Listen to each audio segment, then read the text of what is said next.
Ever feel like you need a hedge of protection? I know I sure do. I'm old enough that I remember when 9/11 happened and we were advised to turn off the TV, to not watch the news over and over and over. It was mainly for the sake of the children because the psychologists told us that to a young child, the events of that day would be happening over and over and over in their minds. In other words, they didn't understand that the TV was just replaying something, the news was just replaying something.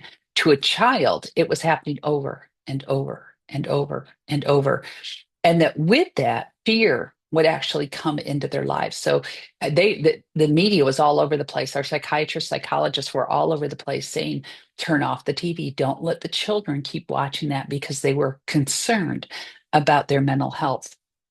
So we are in a season, we need to know what's going on. We can't afford to have our heads in the sand, be the proverbial ostrich with our heads stuck in the sand.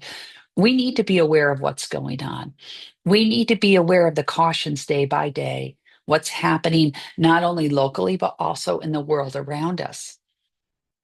And with that, we need to pray. We do. We have a God given responsibility to pray for those in authority. Doesn't matter if we agree with them or not, we are to be praying for those in authority. We're also to be praying for the welfare of our nation. Whatever nation you're in, you have a God given responsibility to pray for the welfare of that nation.